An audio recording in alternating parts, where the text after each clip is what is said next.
നമ്മൾ ഒരു 2 കൊല്ലം മുന്നൊക്കെ എ ഐനെ കുറിച്ചിട്ട് കേൾക്കുമ്പോൾ നമ്മളിങ്ങനെ വിചാരിക്കുന്നു മനുഷ്യന്മാരെ അത്ര ക്വാളിറ്റി എ ഐ അച്ചീവ് ചെയ്യുമോ, അങ്ങനത്തെ ഡൗട്ട്സ് ഒക്കെ ഉണ്ടായിരുന്നു. പക്ഷെ അതിനൊക്കെ ഇപ്പോൾ തിരിച്ചടിക്കുന്ന രീതിയിലാണ് മെറ്റയുടെ മെറ്റാവേഴ്സ് ഡിവിഷൻ്റെ പുതിയ പോളിസി നമ്മളെന്ത് ചെയ്യുന്നത്, ചിന്തിപ്പിക്കുന്നത് എന്നുള്ളതാണ്. നിങ്ങളൊന്ന് ഇമാജിൻ ചെയ്യുക, നിങ്ങളൊരു ടീമിൻ്റെ പാർട്ടാണ്. ഒരു കമ്പനി ഇന്ന് സ്റ്റാർട്ട് ചെയ്താണെന്ന് വിചാരിക്കുക.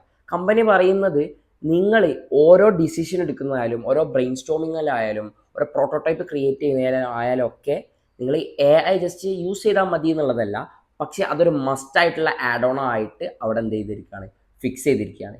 ഇങ്ങനെ ഒരു അവസ്ഥയിലൂടെയാണ് ഇപ്പം മെറ്റയുടെ മെറ്റാവേഴ്സ് ഡിവിഷൻ മുന്നോട്ട് പോയിക്കൊണ്ടിരിക്കുന്നത്.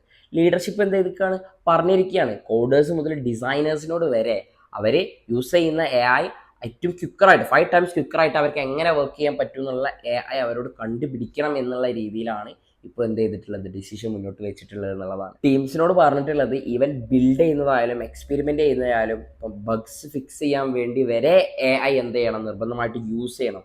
അതിപ്പോൾ നിങ്ങളുടെ നിങ്ങളുടെ റോൾ എന്തായാലും നിങ്ങളുടെ ടെക്നിക്കൽ ബാക്ക്ഗ്രൗണ്ട് ആയാലും ഇതൊന്നും പ്രശ്നമാണ്, നിങ്ങൾ യൂസ് ചെയ്യണം എന്നുള്ളതാണ് പറയുന്നത്.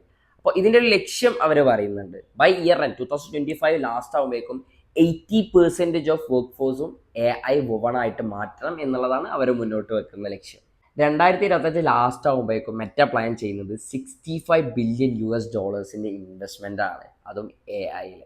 അപ്പോൾ കൺക്ലൂഡ് ചെയ്യാൻ എനിക്ക് പറയാനുള്ളത് നിങ്ങളോട് ആദ്യം പറഞ്ഞ കാര്യമാണ്, എ ഐ എന്ന് പറഞ്ഞാൽ നമ്മൾ വിചാരിക്കുന്ന രീതിയിൽ നിന്നും മാറിക്കൊണ്ടിരിക്കുകയാണ്. അപ്പോൾ ചിന്തിക്കുക. This may help you. See next time.